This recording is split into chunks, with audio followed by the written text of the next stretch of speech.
come together as a community so we can learn to lead from a place of strength, and we can lead through adversity. We can lead through triumph. We can actually lead through anything, literally. And I have about 20 years experience in leadership, in training leaders, developing leaders, organizational leadership, ministerial leadership, and even in business leadership. Today, I'm going to talk about leading for life. And leading for life is very important because we want to do something that keeps us in a place of peace. We want to do all that we can do to live in peace with everyone. And so leading through life, often when we're leading for life, we have to deal with difficult behaviors and we have to deal with difficult conflict. So what is one of the things you do to deal with difficult behavior? When we lead people, it's always going to be times where there's difficult behavior, whether it's an employee, whether you're leading your little kiddos to get potty trained, whether you're leading your wife or your spouse, whether you're leading a Fortune 500 company, you need to come to the conclusion that difficult behavior and conflict is inevitable. So what is one of the things that you do to deal with difficult behavior? Because our lens of conflict can be very transformative. And in common everyday settings, we experience social conflict. I mean, at a time where it may be disruptive, and this disruption occurs in the natural discourse of our relationships. As conflict emerges, what we do is we have to stop and take notice that something is not right. The relationship in which the difficulty is arising becomes complicated, not easy, and it's not fluid as it should be. So we no longer take things into our own hands. What we want to do is we want to spend greater time and energy to interpret what things really mean. And so as our communication becomes more difficult, we find it harder and harder to express our perceptions and our feelings. So we also find it more difficult to understand what others are doing, what others are saying. And this may develop feelings of uneasiness and anxiety, and that's a part of leadership. This often can be accompanied with a growing sense of urgency and frustration as the conflict progresses, especially if no end is in sight. So you can kind of get overwhelmed when you feel as if it just doesn't seem like there's light at the end of the tunnel. In this leadership conflict, in leading through life, we got to find out, how do I deal with difficult behavior? How do I deal with conflict? If someone's uninvolved in a situation, ask what the conflict is about, our initial explanation will typically be framed in terms of specific issues or the parties that's involved. We'll begin to start naming the actual surface conflict, or we'll frame it through the conflict itself instead of looking at the turmoil or the issue that's underneath. Because the immediate problem is probably not the real situation. So how do we get to a solution? How do we get to a common ground? Because no matter what, this leadership issue is inevitable. So we got to have a lens, some type of lens, a transformative lens when it comes to conflict. What happens is these lenses draw our attention to certain aspects of conflict. And what it does is it gives us a perspective that's a little bit different. Overall, what we do is we begin to start looking at the meaning of the conflict and do a sharper focus. We begin to start seeing the in-depth issue. And so what we want to do, we want to find out, how do we deal with conflict? So these lenses, remember, draw our attention to certain aspects of conflict, and it helps us to bring the overall meaning of the conflict into a sharper focus. Before proceeding further, what I should do is I should describe what I mean by a lens as a transformative tool. I recently purchased a set of glasses that have what they call progressive lenses. And so what a progressive lens means is that in my glasses, I have two different types of lenses. And so because I have two types of lenses, if I look down, what happens is it can look real blurry if I'm trying to look at a distance, because the lower lens is what they would call the lens that helps me focus on things that are up close. But the other half of the lens, it helps me to look at things from a distance. And no lens is capable of doing everything. It doesn't bring everything. It does not bring everything into focus. Rather, I need multiple lenses to see different aspects of the complex reality, and I cannot rely exclusively on one lens to set the multiple layers of complexity. Now, what we want to do is we need to understand that when we have these issues in life, we can't look at it from one angle. The third thing, is two lenses are held together in one single frame. This is what I want you to get. I need each of the different lenses to see a particular portion of reality. I need them to be integrated to see everything at its full perspective. So what do we do? If we want to see reality from a transformative perspective, we have a couple of approaches to be proactive. One, a positive orientation towards conflict. Like when you come to conflict, just come to it with a positive orientation, with a positive mindset, and a willingness to engage in conflict. Now, I think that often conflict gets a bad rap. What we do is we think that conflict is, negative, but conflict is a natural part of relationships. While relationships are sometimes calm and predictable, other times we want to really look at authentic relationships and what has happened in our relationships and have a transformative view. Because when we have a transformative view, we understand that conflict is involved in every relationship. Conflict transformation begins with the central goal. What is that? To build constructive change out of the synergy created by conflict. We want to make sure that conflict transformation views are peaceful, and it has, it's centered and rooted in the quality of a relationship. I have to care for you as a person in order to have peace and honor the relationship over the conflict. I've seen a lot of people attack people instead of attacking the problem. So the big picture in resolving conflict and having a transformative view is to identify the problem. You attack the problem, not the person. You resolve problems from a biblical worldview. I am a pastor, I'm a Christian, so when I'm looking at a problem, I'm looking at it through the lens of a biblical worldview. So when I want to solve it, I use a biblical principle. And this helps us transform our relationships. So how do you become a person that deals with conflict behavior and conflict in a healthy way? How do you do that? How do you deal with conflict in a healthy way? Well, one of the things we want to do is we want to make sure that we have good self-care. In order to have good self-care, you have to really look at self-care from a biblical worldview.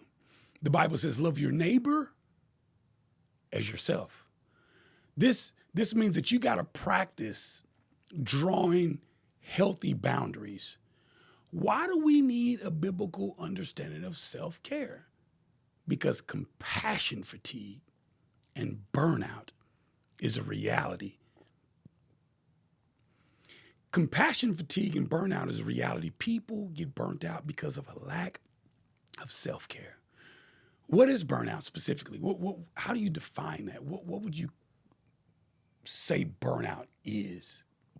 Well, burnout is the inability to manage our life, and we have emotional and mental health issues that leads us to failure. People don't burn out because they're weak or don't love Jesus. They burn out because they overdo it and live stressed out for so long that their bodies take over in defense. Now, I want you to get this. People who burn out are people who burn the candle at both ends of the stick, but that does not make us that bright. what signs of burnout should you watch out for? Because there's burnout in life. And when you don't take care of yourself, it's really difficult to deal with conflict, whether it's in your marriage, whether it's in your ministry, whether it's in your business. So what are the signs of burnout? Well, being tired, tiredness, insomnia, short emotional fuse. You get angry or you start crying, addiction. You have all these escapes, desire to retreat from others, loss of interest, feelings of inadequacy, cynicism, numbness, illness, short attention span. These are things that show that you are burnt out. While burnout manifests a little differently in each person, everyone has their own way of dealing with burnout, but these symptoms are common warning signs. Unfortunately, they overlap with the symptoms of depression and making self-diagnosis even harder. So what causes burnout? What causes us to burn out? Because in times of stress and, you begin to start feeling depleted. And one cause of a burnout is a lack of rest coupled with non-existent boundaries. You don't have boundaries. Boundaries are very important. Sometimes we have rigid boundaries and sometimes we have porous boundaries. And sometimes we just have healthy boundaries. Let me explain. Healthy boundaries are when you understand, the space that you need in order to make sure that you are healthy, your relationships are healthy, your marriage is healthy, your finances are healthy. Now, a sign of having unhealthy boundaries is when you let people, invade into your financial space. They invade into your marriage. They invade into your emotional health spaces. Now, rigid boundaries are when you're real rough. You're so rough that you just push people away and it causes people to actually not want to be around you and it affects your relationships in a negative way. Now, porous is when you're just too actually passive. You just let people. Porous boundaries mean you let people just always in your space. They always come in your space and you just don't feel like you should say it because you think it's mean to tell them that I don't have time. It's mean if I don't answer my phone. It's mean if I don't, let them in my space. But the reality is if you let them in your space, you're not going to be healthy for too long because you don't have healthy boundaries. So you got porous boundaries, you got healthy boundaries, and then you have rigid boundaries. My goal is to help you find some healthy boundaries so you can salvage your relationships. And it's easy to view the signs of burnout as temporary or and you can convince yourself that they're necessary for success. I just need to burn out for a while and let people in my space for a while. For that very reason, it's important to also watch for behaviors that might put you at risk for burnout. You got to watch out for people that's coming in your space or watch out even for behaviors that you have that causes you to get burnt out. Now, why am I saying this? Why am I talking about burnout? Remember, we're talking about leading for life. And in order for us to lead from a healthy space and deal with conflict that arises in relationship, we ourselves need to be healthy. So in order to be healthy, what do? You set up healthy boundaries. So how can you prevent burning out and take care of yourself? Again, you want to create clear boundaries. You want to have clear boundaries between work and home, as well as work and vacation or rest time. I want you to know that if you're at work, you're at work, and home is not at work. And when you're at home, and work is not at home.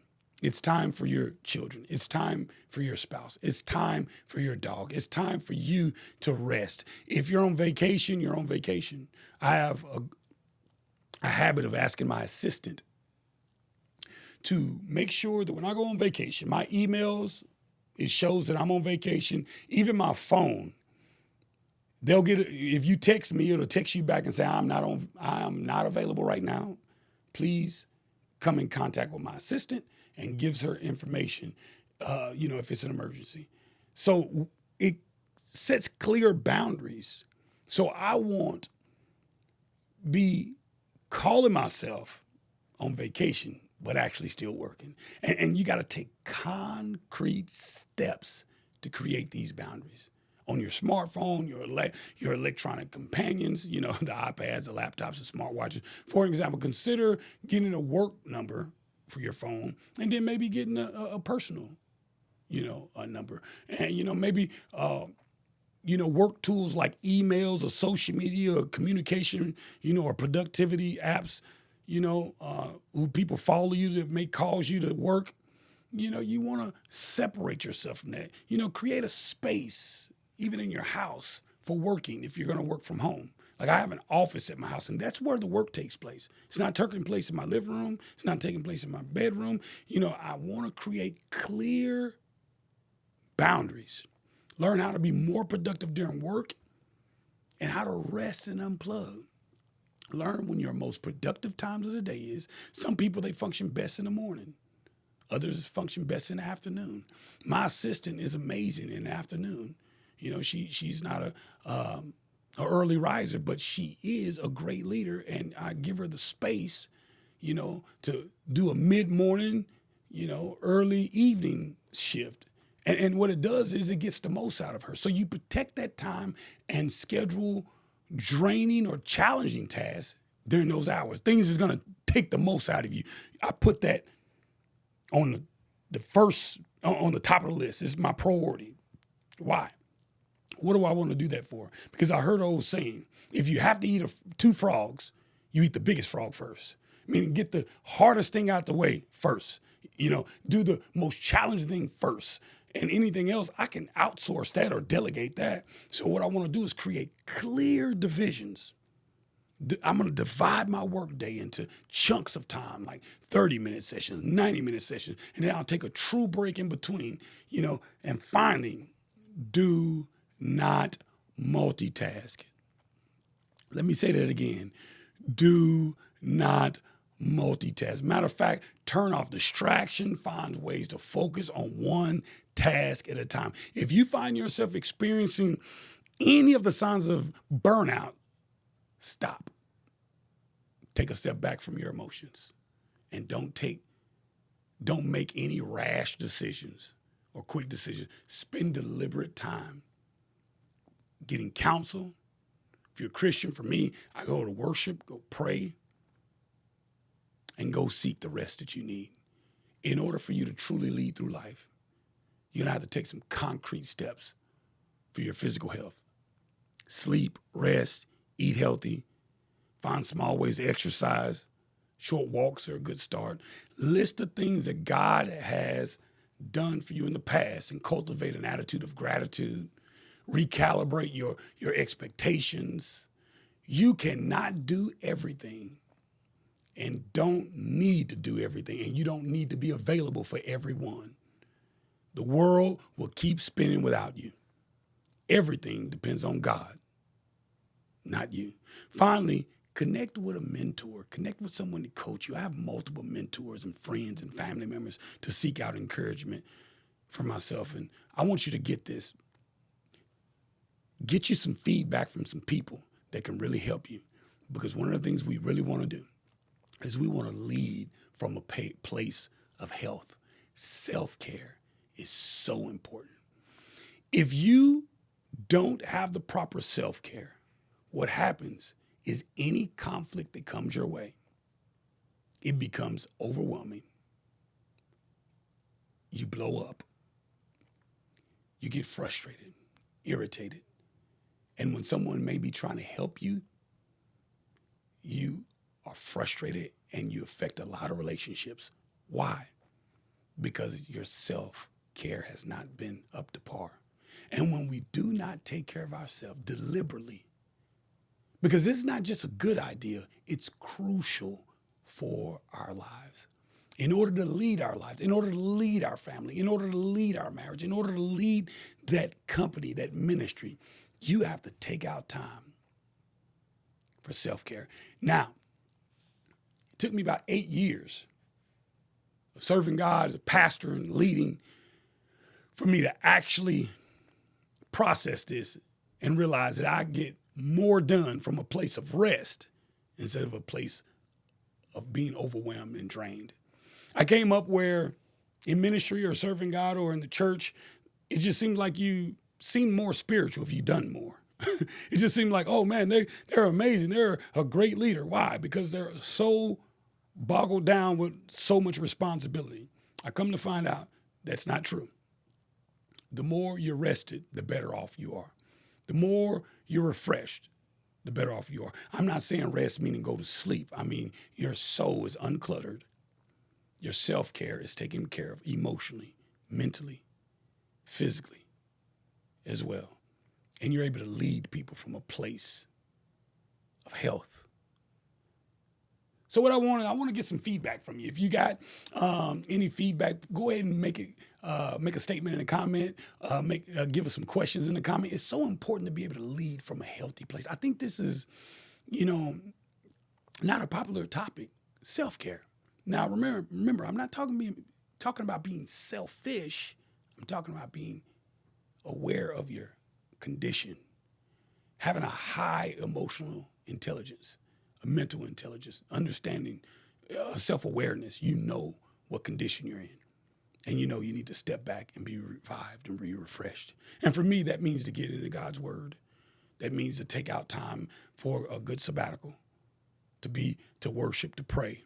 And for you, I'm not for sure what that would look like for you, but it's so important for you to pull back and be able to lead your family well. So self-care is very important. Why do you need self-care? Because conflict is inevitable. And if you don't take care of yourself, every time there's conflict, you'll think that it's an attack on you. You'll think someone is attacking you. You'll think that someone is after you. You'll think that someone is coming after you. And actually, they just want to resolve the conflict or the problem. Remember, we identify the problem and we attack the problem. We don't attack people. So thank you so much for joining us. I just want you to really get this into your spirit. I want you to give me some feedback. Leading through with Billy Island is so important for us as a community of leaders to do life together, to take care of ourselves, because leading through is crucial. You have to lead through conflict. You have to lead through circumstance. You lead through victory. You lead through defeat. You lead through times of frustration. But how do you do that? You do that by taking care of yourself. God bless you, and thank you so much for joining us for Leading Through with Billy Island.